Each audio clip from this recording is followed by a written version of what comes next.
Hi, everyone, and welcome to the Canadian CPA Professional Education Program PrEP webinar. This is the beginning of the webinar, and I'd just like to do a quick sound check to make sure that people are able to hear me. If you are able to hear my voice, and if you're able to see my presentation right now, please let me know by putting a quick yes in the chat box on the right side of your screen. Let me know if you can hear that. Let me know if you can hear my voice. Let me know if you can see the presentation. Just give me a quick yes in the chat box on the right side of your screen. Perfect. Okay, great. Thank you very much. Um, Excellent.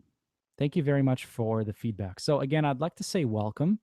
And I really appreciate that you're taking time out of your busy schedules to come out. It's busy season. I understand how rough it is. This is the worst time in kind of an accountant's career. Everyone remembers their busy seasons at different parts of the year. And I hope you're all surviving out there. Um, I wanted to kind of keep this light. I wanted to keep this really informative. And before we begin, I just like to quickly explain the purpose of this webinar. I'm noticing a lot of really familiar names in this particular webinar.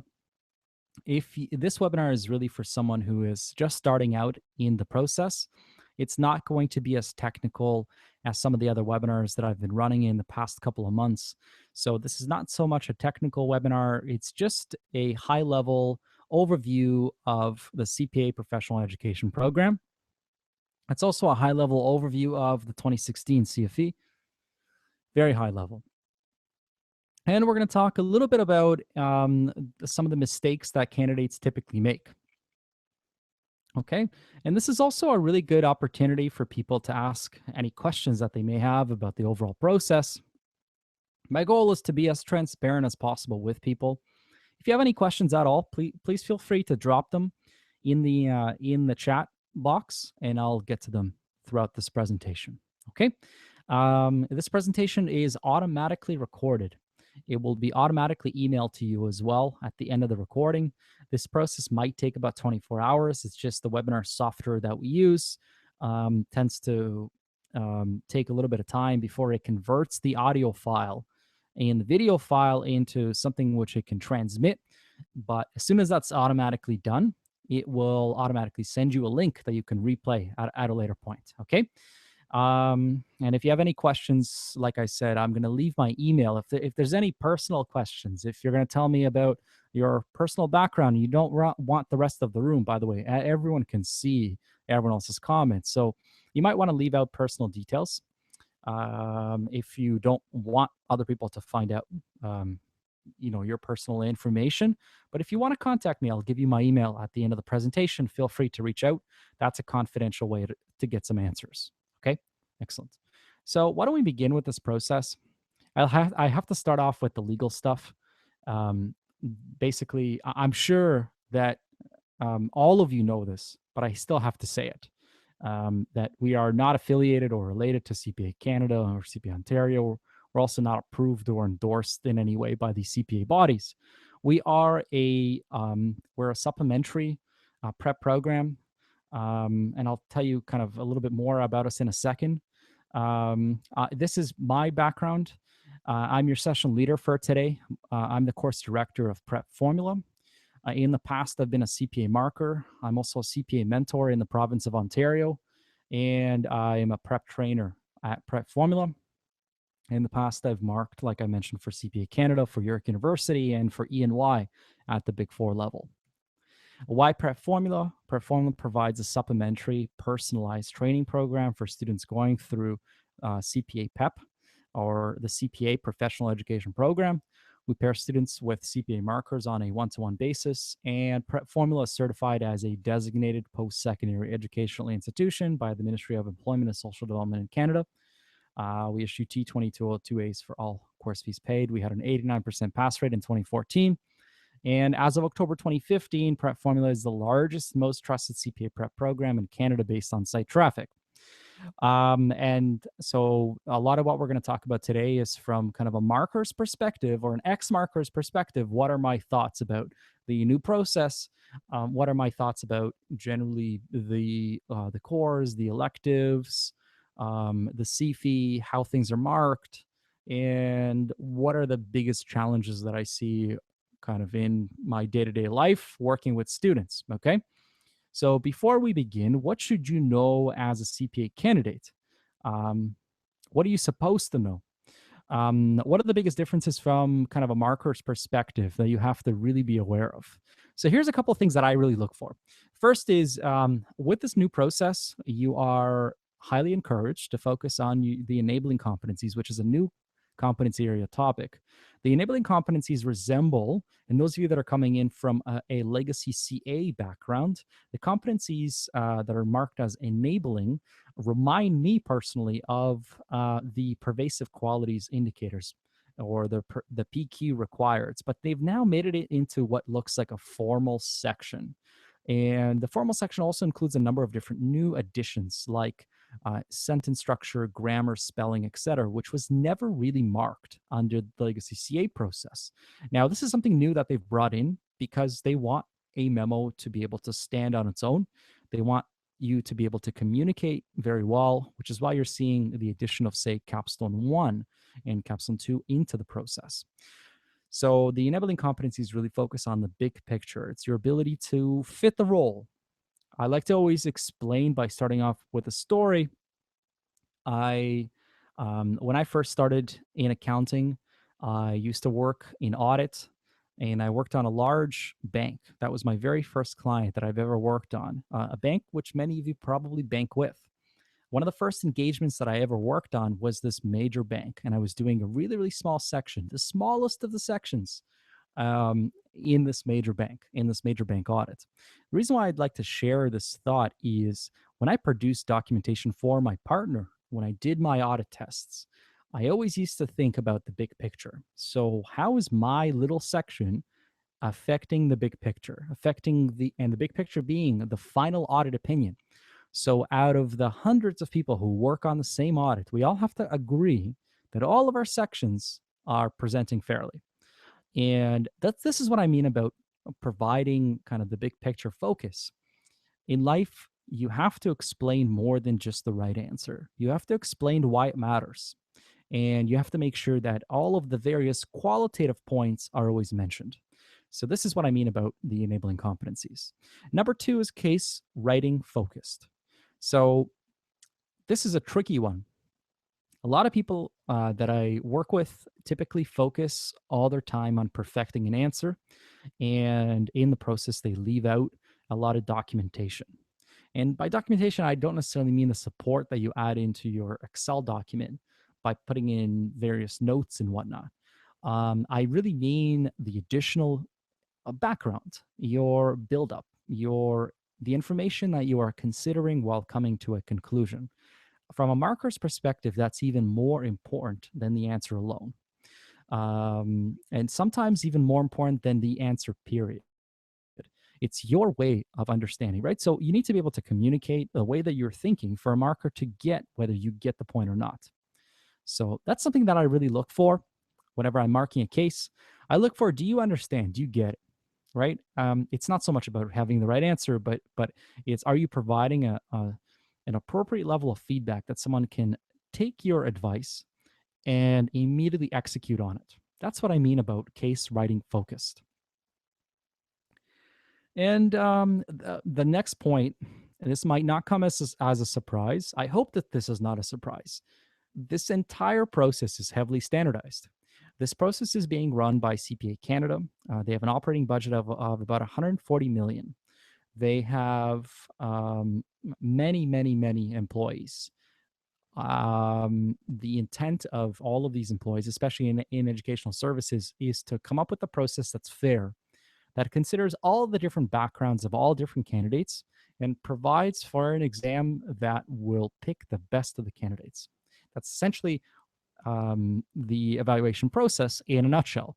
Now, the way that they decide whether you are the best or not and whether you meet the standard or not is not necessarily through the right answer. It's through the way that you present yourself. And just like in real life, uh, sometimes you are required to present yourself in a specific way. This is almost an equivalent of wearing appropriate clothing to a job interview. You have to be able to standardize your answer in a similar way that would meet the marker's needs.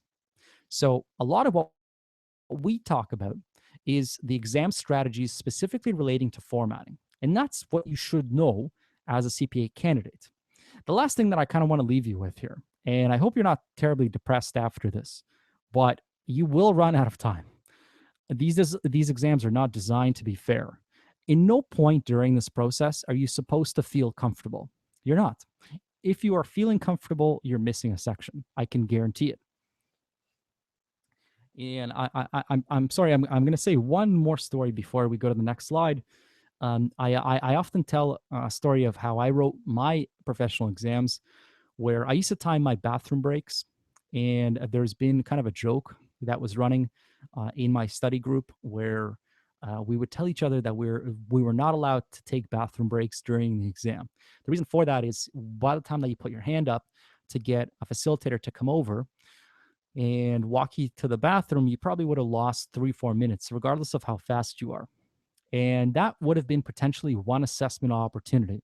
So, some of the advice that I like to give is try to plan your time in a perfect way because you will run out of time. The cases are not designed to be 80-minute cases, even if at the top of the case it says 80 minutes.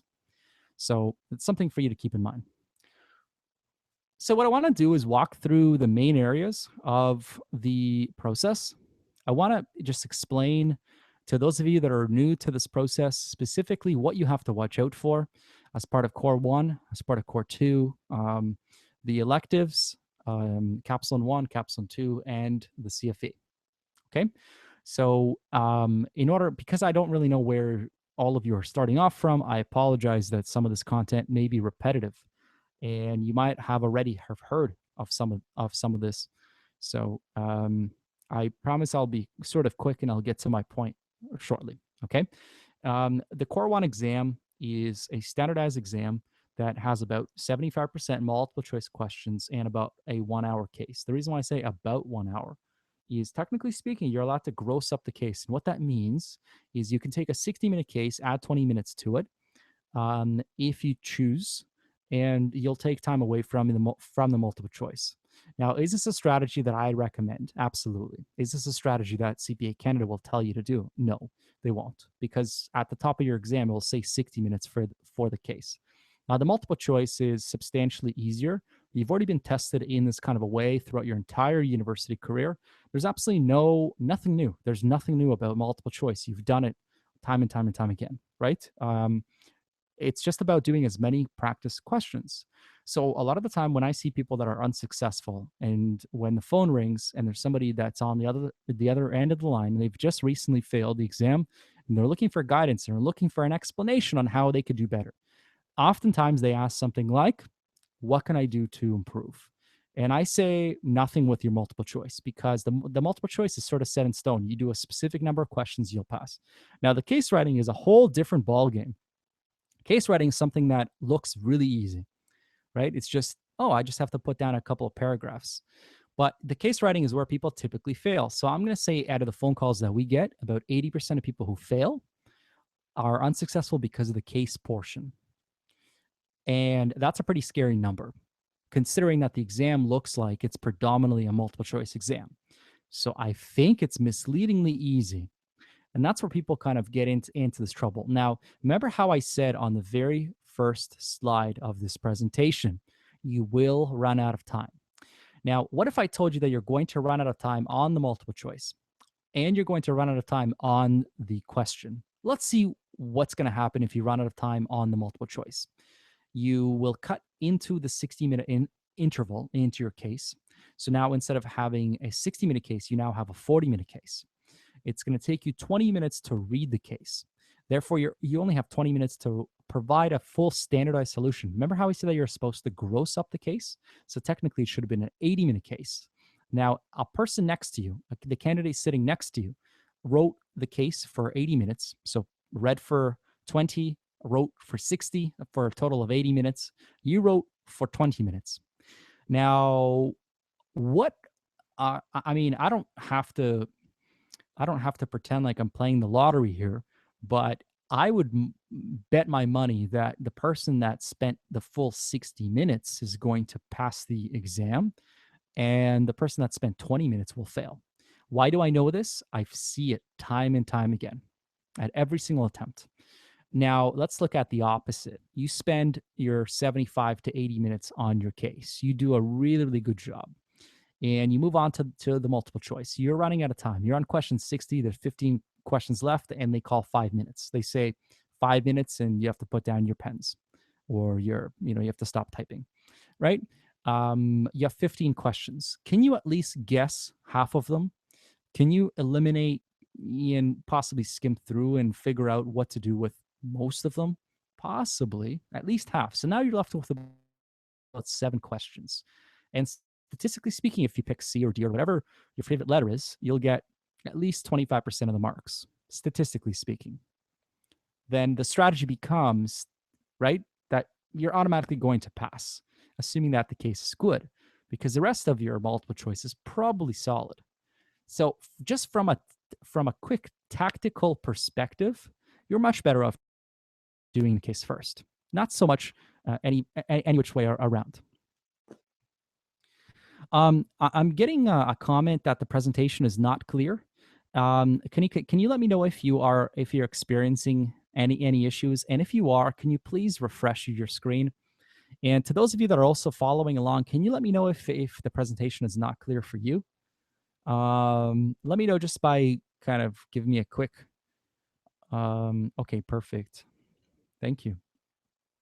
I just want to make sure that people are able to follow along.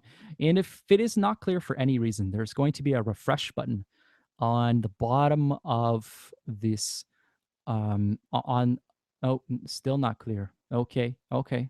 Interesting.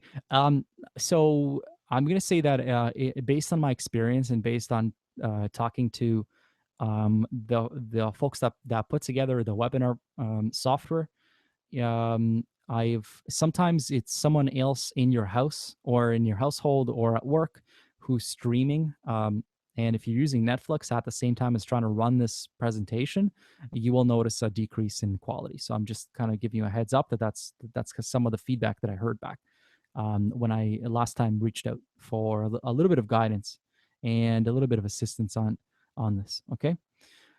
Okay. So let's kind of continue.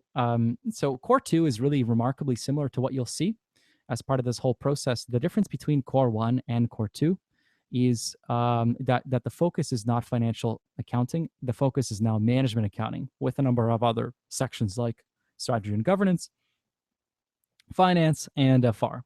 So throughout core one and two, all right, I'm just going to go back to core one for a second. You have a candidate that basically just did FR, which means financial accounting. That's the content coverage. You have a person that did very well in assurance and a little bit in finance and tax. Okay. And then you have someone who went through the strategy and governance piece and management accounting. The reason why I'm mentioning this to you is those of you that are writing the 2016 CFE, and there's a number of you in this room that are doing this, you always want to consider, who are you writing against? Who's sitting next to you? Chances are there's someone sitting next to you that went through this exact process. So you need to understand who else went through the process. What are you writing against? And you want to ask yourself, does it make sense to possibly try one or two cases from core one or core two, just to see exactly the difficulty level that someone else went through? And that's something that I would be happy to provide to anyone that's registered in our program. Just a couple of cases from core one and core two for you to get a feel of how challenging they were and what someone had to go through mentally before actually writing, say, a CFE case. Okay, those are readily available. If you're a registered student, let me know. Please reach out. I'll provide my contact info after. I'd be happy to help. Now, when you get to the electives, notice the transition of the format in the exam. All of a sudden, you go from having predominantly multiple choice to predominantly case writing. There's two big cases, 60 to 80 minutes in length, and now approximately up to 30 multiple choice questions. In practice, it's been lower than 30. the last couple of times that it was offered. Now, the multiple choice questions are not scrambled by different topic, kind of like Core 1 and Core 2. They are only within, say, the elective area that you choose. And there are there are four elective areas which you can pick from: assurance, tax, finance, and performance measurement. So PM, okay, which is similar to kind of management accounting at, say, a third or fourth year level of university. That's kind of an equivalent course. Now, the cases themselves will be two 60 to 80-minute cases within a specific context of just, say, the assurance plus another competency area topic. So you might be tested on assurance and financial reporting, or assurance and strategy and governance. So it's important to test and try to write questions that are a little bit longer, a little bit more difficult, a little bit more challenging from an assurance perspective, especially if you're doing this as part of your elective.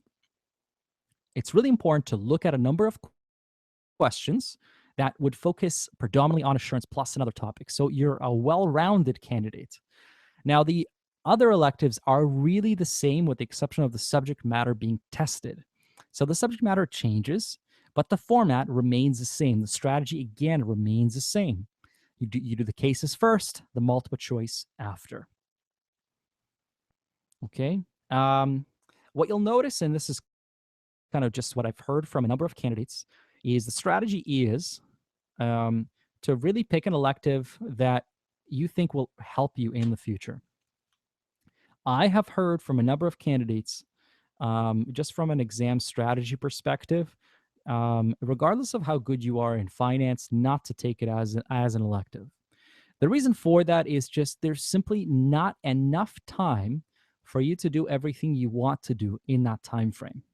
So one of the challenges that I face every single day is trying to do a quant, trying to do a numerical exercise in a specific amount of time.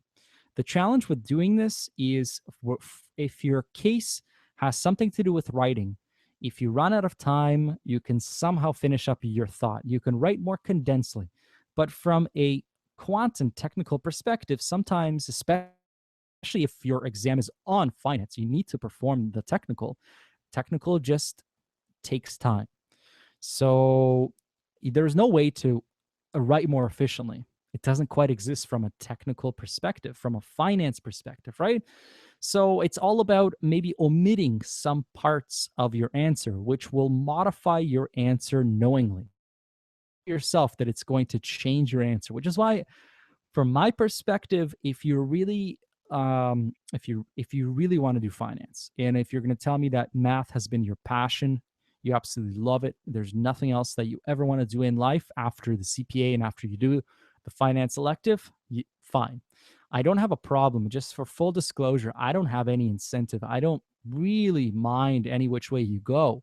It's not like, that I'm affected in some kind of a way by you picking finance. I'm just simply saying, if you want the easiest route, which most people typically will go for if one is more available, in my opinion, the easiest route is assurance. If you want another one, I would probably look towards either PM or tax, and whatever you think is more comfortable. Relatable. I'm indifferent about the other two, but I definitely feel like assurance, there's the most practice material available for, and it's the easiest one to pass with. Um, okay. And what's happening now, let's kind of just talk about the integrative modules now. So let's talk about Capstone 1. A number of you are probably submitting your Capstone 1 assignment tomorrow. And this is week 4, where you're going to be submitting the the CHEI assignment, the quant for week 4. I wanted to just kind of comment on some areas that you have to be aware of. I'm sure you already know some of these. Basically, for those of you that don't know what Capstone 1 is, it's a group project, a group assignment. You're assigned in a group of randomly selected CPAs. You have to submit 3 things. You have to submit a final report, present in front of a panel of currently practicing CPAs. These are volunteers who take time out of their schedule to come in and ask you questions about the case. And they pretend like they're the client. Okay. You have to also answer questions during the presentation asked by the panel. Uh, and the one thing encourage here, okay, so the structure of Capstone 1 is really simple. I think it's deceivingly easy to be in Capstone 1. The reason why I say that is you're working with a group. There's five brains in a group, hopefully, unless you have people that dropped out of your process and now you're stuck with two or three people. But you are working within a group. There's a lot of assistance, there's a lot of time, and it provides you with an ability to brainstorm your ideas. And the most important thing, remember the first thing that I talked about during the beginning of this webinar, is you will run out of time. Well, guess what? On Capstone 1, you will not run out of time because you have unlimited time. Well, it's not really unlimited, but you have tons and tons of time to be able to meet with your group and to discuss everything that you want to do. So the this is not representative of the exam in any way other than the content, but the pressure, the strategy, the writing skills, this concept of being under pressure and being asked to perform is not being taught in Capstone 1. Okay, so I just want to say that it's deceivingly easy. If you're going through this process for the first time and you're thinking to yourself, wow, this is really simple, right? I'm working with a group, I'm getting it. The subject matter is hard, but I have a lot of time. Well, this is completely different than the CFE. It's just you have to know, right? So, my recommendation is to spend an extra 10 hours a week.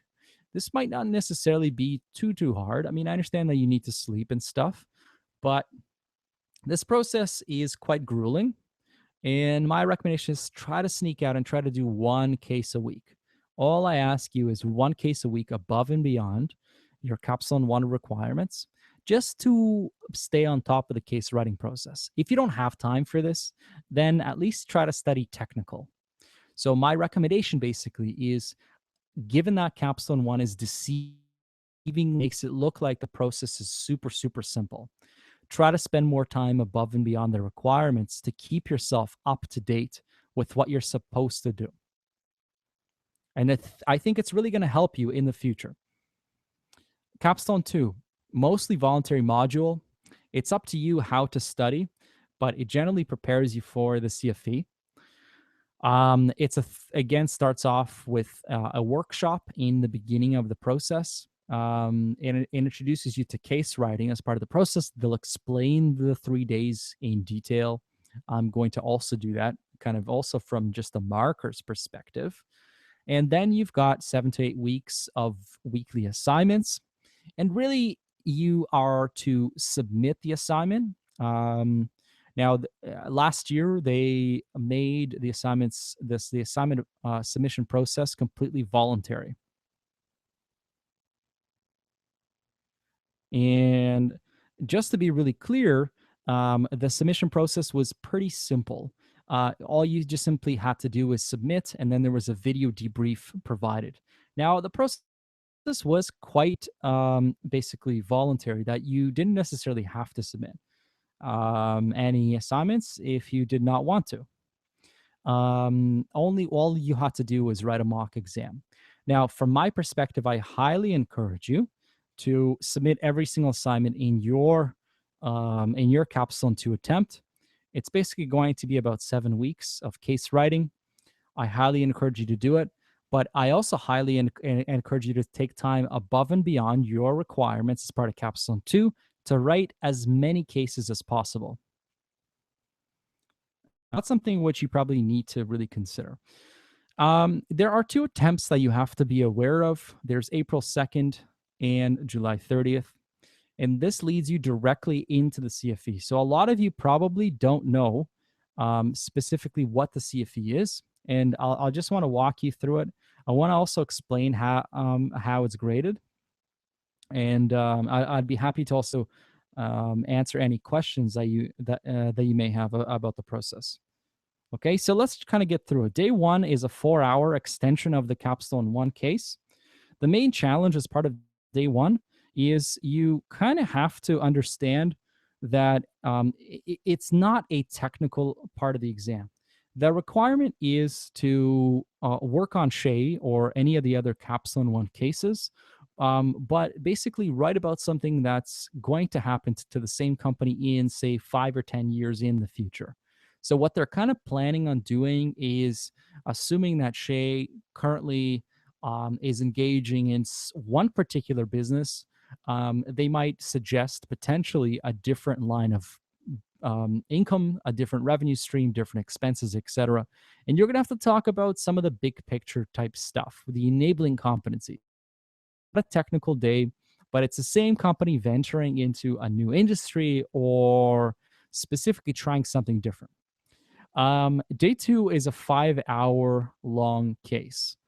There is a combination of basically your depth areas and your breadth areas. And the idea is that you automatically get evaluated for two depth areas, and then you get to pick another depth area in one particular role. The role doesn't have to be the same role that you picked as part of your electives if you went through the process. And the idea is to focus on depth and say the two or three areas that you're writing about, and then breadth in the other areas. And I'll explain what that means in a second. I have a whole graph on this. Day three is 4 hours in length, combination of three short cases ranging from 60 to 90 minutes in length. Those of you that are coming in from the UFI process, this is known as a multi-day. So these are basically three short multis, very, very similar to the CA process. The marking is done a little bit differently, but very, very similar. It's the closest to the old CA process out of basically the 3 days. Okay, and there's two attempts of the CFE this year.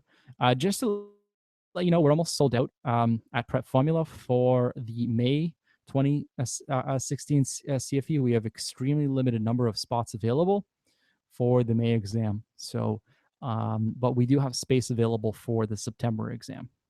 So if you have any additional kind of questions about what we offer, I'll talk about that at the end of the presentation. But I just wanted to let you know that our numbers are dwindling at this point. Okay, so day one again focuses on these new enabling competencies. Now, what do enabling competencies mean? Generally, they focus on problem solving and decision making. So you're coming up to a big picture, long term, or a specific way to provide strategic guidance to the company and make a decision on their behalf, right? So you are making a decision on behalf of the company. That's day one in a nutshell. So if you're making a decision, you have to also support it. Not necessarily from, say, a technical perspective, but you have to be able to support your answer by writing a really good memo. And that's what you're being really tested on. The focus is not on technical, but I'm not saying that the focus is ignores technical, but I'm saying that the focus is not on technical. So you still have to maybe possibly come up with a calculation, right? So it's not like you don't have to do any calculations whatsoever. It's just really important to know the CHAI case. And one of the biggest challenges here is that it's a separate pass fail, right? So day one is separate from days 2 and 3. And some of the challenges that I heard from people who did the 2015 exam is the number one reason out of the people who were failing in 2015, based on what I heard, was that people just simply divided up their cases, their Capstone 1 cases, in between their group members, and people became experts in their respective fields. Okay, so similar to a group project in university, you've divided up the case into 5 different sections because you have 5 group members. But what happens now? You are now aware you are the expert in finance, you are the expert in financial accounting, but you're not the expert in anything else. And that to me was one of the main causes why people were unsuccessful in day one. So when someone asks me, how do I prepare for day one? What do I do for day one? How is it a pass fail? Why is it not graded? Well, because it looks for different things. And if you look at the CPA competency map, they're really clear about that, right? So they're clear that it's just an extension of Capstone 1.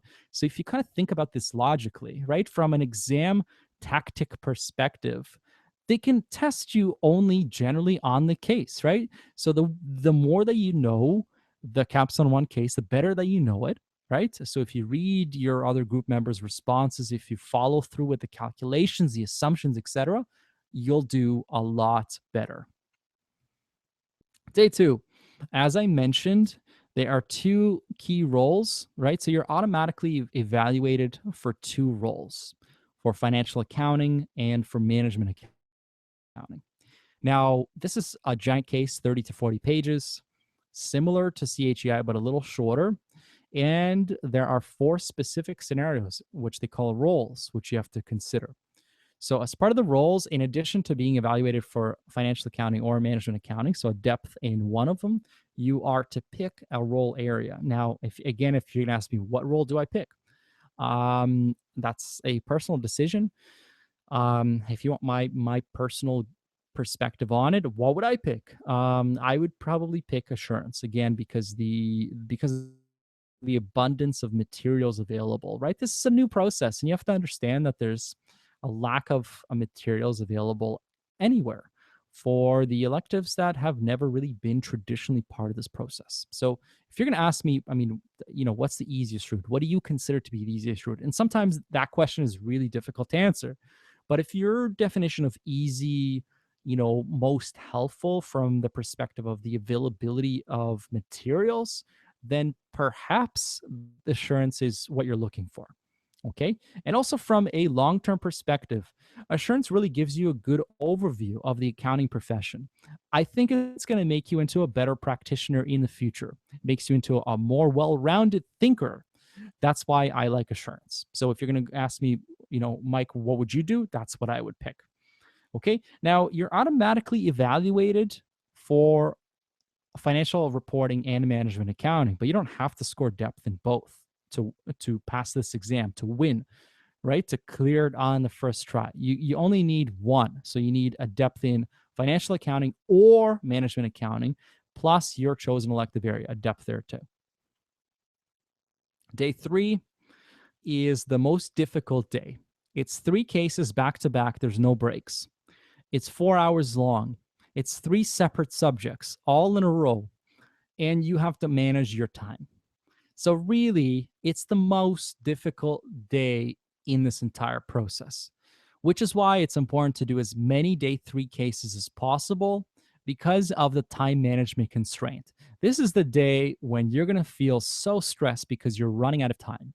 And it's really, really important to understand that the key to winning day three is by focusing on as many different topics as possible. Not so much going for depth, which is what you've seen in day two, but covering the basics of every single topic that you see. That's the biggest distinction. That's the best way for me to describe what to do specifically on day three. This is something that we work a lot, kind of from an exam tactic perspective. We provide a lot of guidance specifically for day three, again, because it's such a difficult day. And in my perspective, if you can write a day three case, you can write a day two case. And if you can write a day two case, you can write a day one case. So ultimately, it all comes down to being able to write a day three case under that time pressure, under a perfect format, under a standardized approach, under a perfect computer outline explaining your methodology. So it all starts from doing a simple problem. You can't take over the world without taking over one piece of land first. So this is your ability to master one case, a small case, a manageable case before you move on. And that's kind of the idea behind day three. Now, this is my favorite part. What I tend to talk about is, as you know, I was a marker for CPA Canada.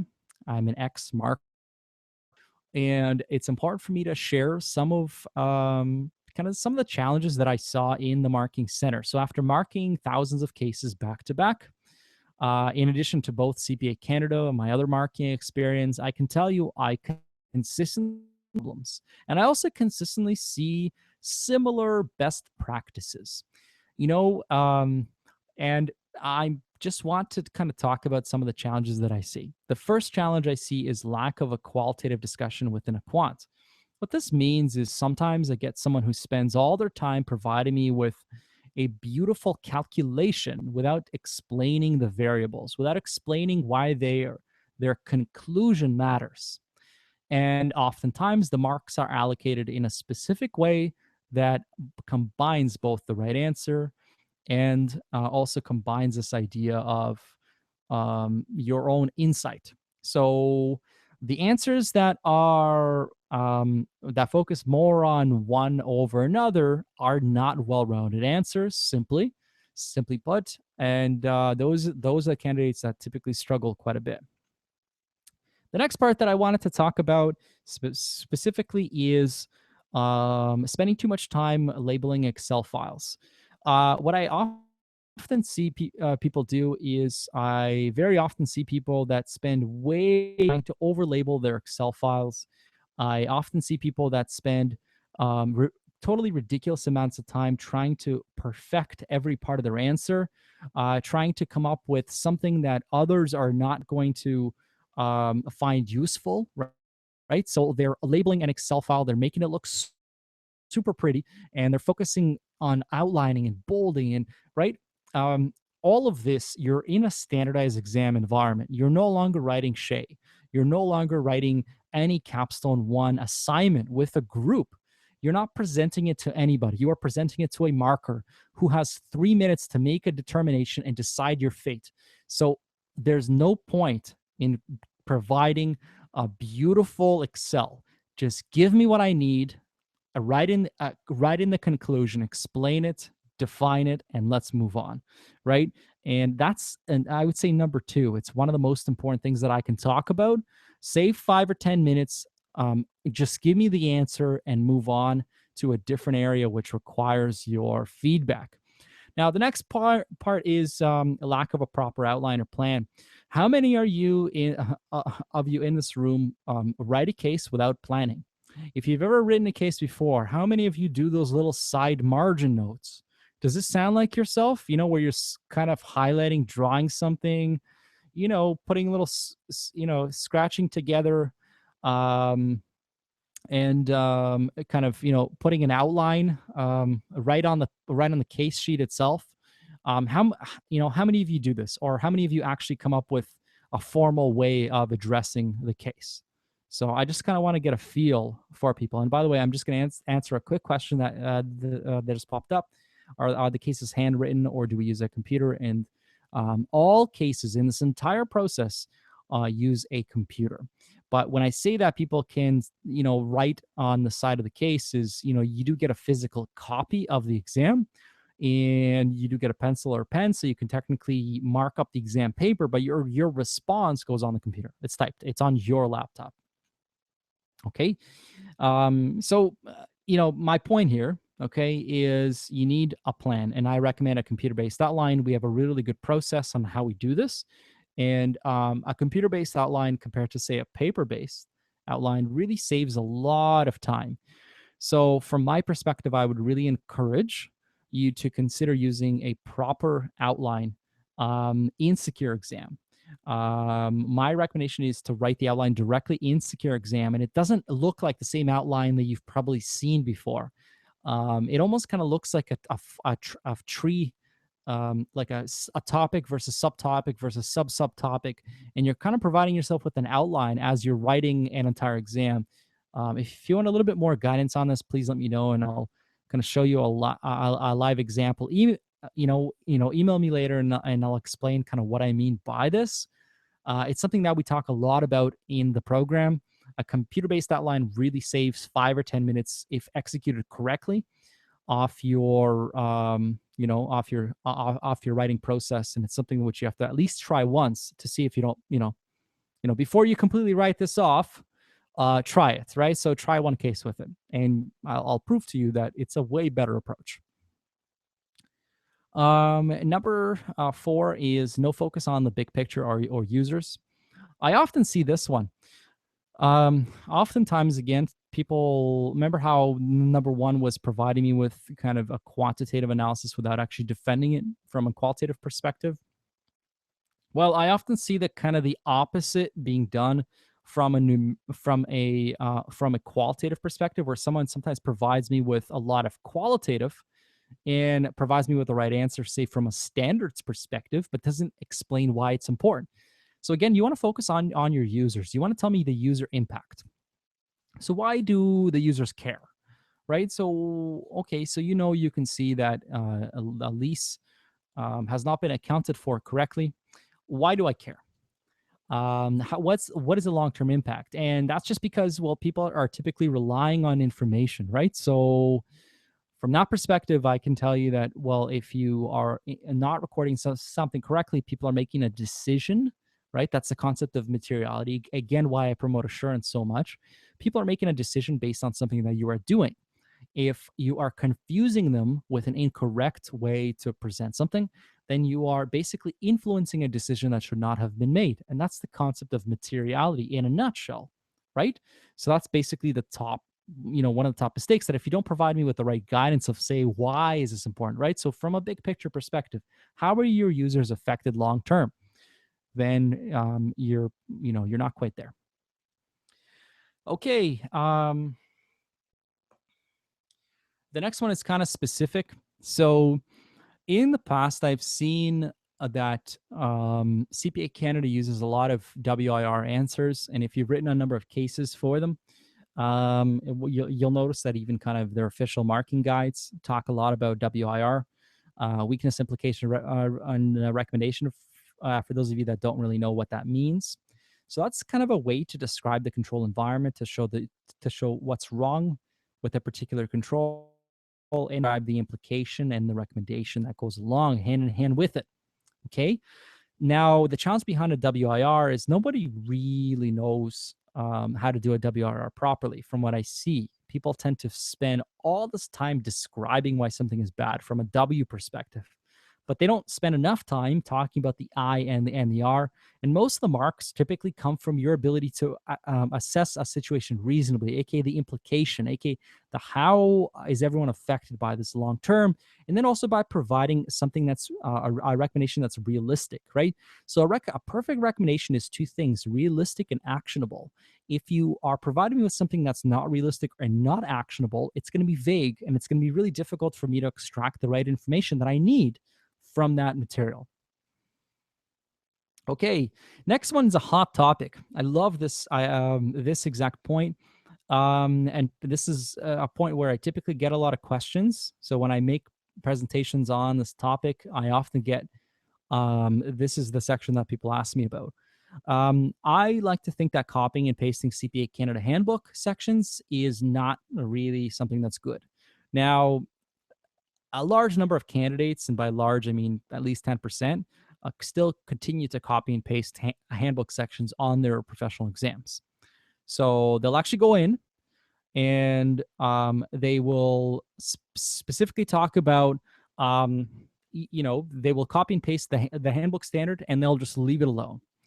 The challenge here is, if you just provide me with a copy and pasted section from the handbook, that's not your work. It doesn't answer anything for me. I can look up the standard as well. So you have to kind of provide your own value above and beyond the handbook standard. So I can't award you any marks for you just copying and pasting a handbook section, because that's not your work. You haven't actually explained to me why it's relevant. And simply just dumping a section doesn't give you marks. Okay. So I just want to make that super clear, that if you choose to copy and paste the handbook section and then add your own analysis above and beyond that, that's possibly okay. Okay. Possibly. But if you just leave it alone, it's not really good. Just to, from a marker's perspective, it's really difficult for me to assess and give you any marks from there, because that won't feel like a competent response. That won't feel like something that you can hang your hat on. And by the way, the worst thing which you could possibly do is, don't try to change the font. Don't try to blend it in, and don't try to make it look like you wrote it, that you memorized it. Okay. We know, and it's a really, really bad practice, especially because, again, it's not going to have any value to a marker. So, do you really want to cheat a marker, or try to cheat a marker who's looking at the same cases thousands of times in a row? We're going to know that there's a problem. Okay. So, just be very careful. Yes, and thank you for Zarni for answering the question. Yes, that's exactly it. And Zaid, the WIR typically is used in a control environment when you are assessing under the assurance competency, when you are assessing an internal control environment, a specific control. Okay, so then you're describing what the weakness is, you're describing what the implication is, and then the recommendation. Okay, last but not least, out of the standard, that the top seventh mistake is no overall conclusion. At the bottom of every case, you want to conclude everything that about everything that you see throughout all the assessment opportunities. You might notice that there are similarities with the way that things are done. You'll notice that from an accounting perspective, there's something going wrong. Notice from an assurance perspective, there's also something going wrong. From a finance perspective, there's something going wrong, right? Are you getting kind of where I'm going with this? CPA Canada wants to test you on extreme situations. They're never going to give you a bread and butter example. Forget about bread and butter. This is not day to day life. This is a professional exam. They are testing you on the worst of the worst clients. Period. It's these are the clients that are committing fraud. These are the clients that are doing really crazy accounting treatments, maybe intentionally or unintentionally. I don't mean to call them crazy. It's just these are the extreme situations. You'll never get anything bread and butter on these exams. So that's why the cases are kind of challenging. It's not what you normally do in day to day life, which is why you don't need to quote unquote work for an audit firm. This is a question that I get a lot. Do I need to work for an audit firm to pass? The answer is no, because in an audit firm, kind of like my own experience, you do a small section of a small, of a large bank, and you are, and really, really small with respect to the big audit. So, as much as I understand the overall process, it's difficult to be able to add value. So, from that perspective, just want to think about the extreme situations and really doing as many cases as possible is the best way to move forward. Okay. If you're going to listen to anything I've said tonight, listen to this exact slide. This is the rules of the game. The 2016 CFI Pass Guide, these are the levels. It's kind of like playing a video game. If you're going to say, if you're going to learn how to play Monopoly, you need to understand the levels. You have to understand the rules. The first level is, did you achieve sufficiency, which is called, was the aggregate competencies demonstrated sufficiently overall. And basically, if I can translate what that means, right? And this is, by the way, directly from the CPA competency map, a document that's publicly available, accessible. It's just kind of my way of explaining the rules in plain and simple English. Basically, what they're trying to say: did you identify and speak about a specific number of times, a sufficient number of indicators or requireds across all the assessment opportunities available? Okay, so that's kind of a really way of describing what level one is. If you pass level one, you move to level two, and level two focuses on, specifically day two, focuses on where the financial reporting or management accounting competencies demonstrated in depth, right? Level three, if you graduate from level two, you move to level three. So then your chosen depth area, right? This is day two as well, primarily. Was your role demonstrated in depth on day two? If you meet this, right? So if you pick assurance, was it in depth? And then whatever's left over is level four. So once you graduate from level three, you move to level four, and then you have to pass all four levels. So then were the other competencies that you chose not to kind of have in depth, right? So if you pick anything other than, say, FR or MA plus assurance, anything other than that, if assuming that you pick that, did you at least demonstrate breadth? And my own interpretation of this is, did you at least score a competent response in each of the following areas at least once? So did you at least produce some kind of a good answer throughout the two technical days? Okay. Um, Let me just kind of answer a question here. So can we use handbook section for accounting issues, i.e. revenue recognition, and say met or not met? Is it useful? Um, um, Michael, it's really case specific. Okay. Can I just give you a little bit of guidance about the way that I would do it? You are specifically describing, and I think you're talking about by handbook section, right? So Rev Rec, you're really, I think, going after, say, the criteria of revenue recognition and how you would define each of the individual sections. Is that correct? And stop me at any point if you think I'm kind of going off on a tangent here. But that's the way that I'm understanding your question here. Um, in this scenario, a perfect answer would look for three things, and I'm going to type it out just because I might get questions specifically on this topic. And really, you really want to look for is a standard, then describe whether it's met or not met, and then describe how. So, aka the case fact itself that validates. And to me, this is your value to client, right? That's basically essentially what I'm saying here, right? Um, that's the appropriate way to define. So, going back to what I said earlier, if you just simply focus on, say, the standard, that doesn't really explain anything to me because I make the assessment whether it's met or not, right? So then I, the marker, have to make an assessment on your behalf of whether I feel that you think it's met or not.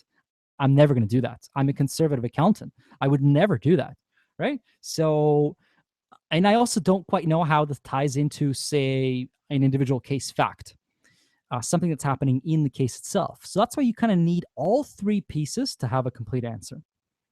I hope this helps. Let me know if you have any clarifying questions. I'd be happy to help. Okay, so we're kind of at the end of the presentation. Okay, and I just wanted to kind of show you a couple of things that we do at PrepFormula.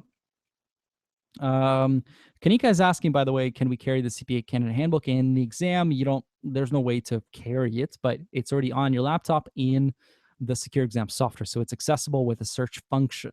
Okay, so it's always available to you. Now the question is, do you want to access it or not? The answer is probably not, right? If you're really desperate, then go ahead, but I wouldn't recommend to use it constantly. This is sample core one prep case.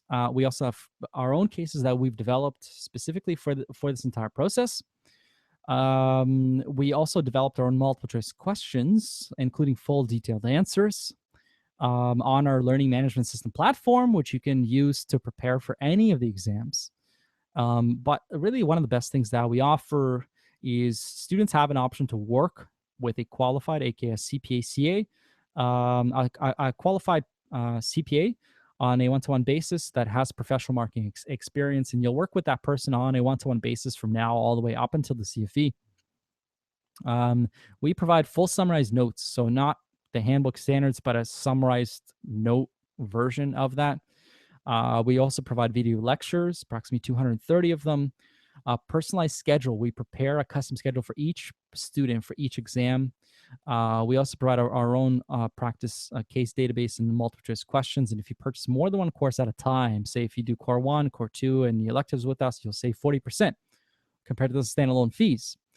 And we'll provide a T2202A covering the majority of the program fees paid into the program, which basically means a tax refund from taking the program. So if you are interested in registering with us, this is what we offer, and I'd be happy to also assist with any questions that you may have. We provide an option to have a dedicated mentor from now all the way up until the CFE. We have a pass guarantee that provides us with continuous access to all of our course materials until you do pass. So we are very proud to support our products and the way that we operate by offering a pass guarantee, which basically provides you with access, ongoing access until you are successful. Okay. As part of any package, you'll receive one-on-one coaching sessions to help you write better. You'll also receive professionally double mark practice cases. And like I mentioned, all of our practice materials, which include lectures, practice cases, multiple choice questions. And as of October 2015, PrepFormula is Canada's most trusted and most used CPA prep program in Canada based on site traffic. And I'd like to say thank you for watching. I would like for you to check out our future webinars. We're going to be having two really amazing webinars coming up soon. First, we're going to have a comprehensive finance review webinar. The finance review webinar is happening this Sunday. Okay, like literally this Sunday. Um, so in a couple of days, and you can still sign up for it, and I can explain how to do it. It's right on our website. We are getting a person who has a CPA and a CFA to come and lecture about specifically how to apply um, any finance quants from a case writing perspective. So, how to perfect the case writing flow with when you're faced with the ability and the requirement to talk about a particular quantitative analysis. So if you have to do a discounted cash flow, if you have to do a break-even analysis, right? I mean, if you have all the time in the world, you can figure it. You can probably figure it out. But when in a case scenario you're only being provided with 20 minutes, how do you maximize marks? That's what's happening this Sunday. I highly encourage you to attend. It's a really good friend of mine, believe it or not, that went through this program years ago and passed with us and is now going through the process and is now he's an amazing teacher, and he's going to be teaching our finance review. We also have a 2016 tax elective and CFE tax review session with Jason Fleming. Jason Fleming is a published author, an author of CFE tax. He's considered Canada's most well-renowned tax educator. He's a York University professor, and he publishes books specifically on the CFE exam. And we're going to have him do a tax review session on March 12th. So I highly, highly, highly encourage you to watch that as well. Both sessions are going to be set up at a really extremely affordable rate, just to get uh, just to promote accounting education in Canada. And we're running the sessions at a break-even cost, so we're not generating any profit whatsoever on these sessions, with the intent of just spreading the word about great people and connecting students with an ability to work directly with the best subject matter experts in Canada. If you have any questions about anything during this presentation, feel free to email me on my direct email. It's mike.katsevman@prepformula.com. You can also call me direct. This is my direct line. Feel free to call anytime. And at this point, I'd like to see if any of you have any questions. I'd like to say thank you so much for taking time out of your busy night, and I hope you've learned a lot. And at this time, I'd like to say thanks again. Um, and let me answer a couple of questions. There's a question, great presentation. I wanted to ask you, is it normal for people to take both Core 1 and Core 2 simultaneously whilst working full time? I'm not going to recommend that. I'm just going to say that I think taking Core 1 and 2 and having a 40-hour-a-week job is really unreasonable. You might be a superstar and you might want to do it. If you have a family, especially above and beyond that, you're going to find it very, very challenging. So my professional advice to you is don't. If you really are, if you really want to do it, if you really, really, really, really want to do it, go ahead and, I'm going to support you in any way that I can. And I'm happy to, to offer that. But from that perspective, I would advise you against it. Okay. So, Hannah is asking, are you going to offer another audit review session? And the answer is yes. We're going to run one in March as well. So this is going to be late, kind of late March. I think it's the week after March 12th, right before the exam. We're going to offer another audit session. Okay. So I'll be happy to offer another one. And by the way, to be right before, in conjunction with the audit review session, we're going to be running an ASPE versus IFRS session again, also in March, right before the exam. So it's going to be a perfect way to review all the tax information directly before that. Okay. The next question is, would Secure Exam correct the spellings during the exam? And Tracy, no. This is the biggest distinction between, say, Microsoft Word that you're used to, in your day-to-day life and Secure Exam. It's funny. I think of Secure Exam as it's literally like Windows 1995, and it's as if they took the Word version from there without any additions like spell check, and they basically just put in that version of Word, so you don't have any fancy features at all. So no, it does not correct spelling. Okay, so that's one of the biggest challenges, and it's something that you have to really get used to. Next question comes from Alvin. For someone looking to take assurance and taxes my electives, would attendance to the finance webinar, as you mentioned, be advisable? Alvin, I don't really know. Technically speaking, within assurance or tax, you could be tested on topics that relate to finance. You might have to do a quant. From my perspective, at least on the CFE, you'll be required to do a quant. You might want to join a session at a later point. We plan on repeating the finance webinar and improving it in about 1 or 2 months after, probably 2 months. So if that's something that you want to do at a later point, I'd be happy to put on another session, right, to provide people with the ability to take it again, to possibly update it based on some comments, right? So a lot of you that have been attending the webinars that I've been running in the past, and we run about 8 webinars a month. If you are attending our webinars, you'll notice that we're constantly improving them. We're constantly making them better and better and better, and that's really our goal, to provide constant, ongoing webinars that are at a break-even basis, where we're not really making money, but we are supporting accountants going through the process. And that's really our intent. Zeta's saying, I start core one in May. Will the materials become available the moment that you purchase PrepFormula? And the answer is yes. The materials are available immediately after purchase, and they're available until you pass. So using our pass guarantee, we're really looking forward to assisting you if you are unsuccessful for any reason, and you'll get ongoing access without having to pay again. Um, Kathy's saying, will any of these webinars be repeated over the next year for those of us who are not quite there yet? Kathy, yes. We run an average of 8 webinars a month. That's a lot of webinars. We strive to do about 100 this year. And my goal is to continuously offer more and more subjects, bring on a lot of really cool subject matter experts that went through this process, whether they're CPA markers, whether they're subject matter experts in specific fields. We're going to continue in offering these all the time. So please check our website. Please sign up to our Twitter or our Facebook page, and you'll automatically get a notification every single time that a new webinar is run. Okay.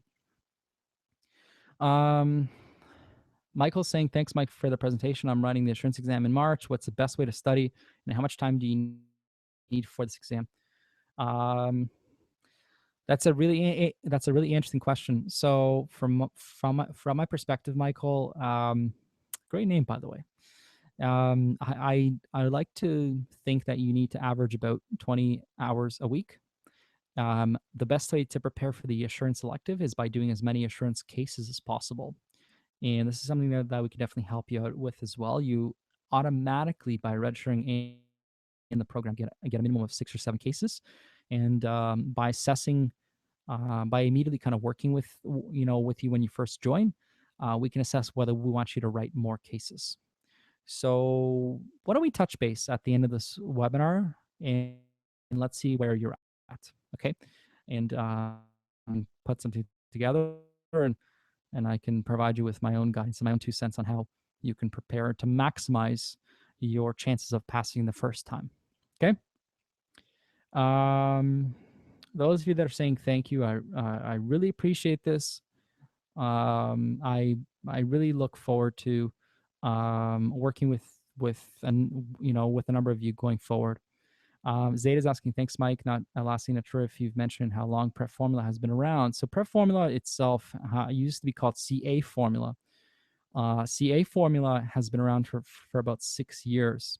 After the amalgamation, we changed our name to PrepFormula, and changed our entire focus.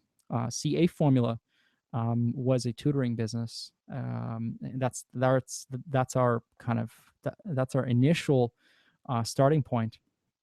And back in those days, this concept didn't really exist. There were no tutors. There was no ability to work with a CPA marker on a one-to-one basis. It's something that kind of we created in this whole process. And fast forward to today in 2015 and 2016, we are now the largest CPA prep program in Canada, and we're about twice as big as the next closest competitor in Canada. And I don't actually think that we're competing on anything, because our entire program is one-on-one focused. So I actually think that we're offering a completely different product. But despite that, we still have a lot more users compared to anybody else. Uh, Questions, please feel free to let me know. Again, thank you very much to those of you that came out tonight. I really appreciate this, and I really appreciate the kind words. If you need anything, please feel free to reach out. This is Mike Katsevman, and I'm signing off. Have a wonderful night, and thank you for attending again. Take care. Bye bye.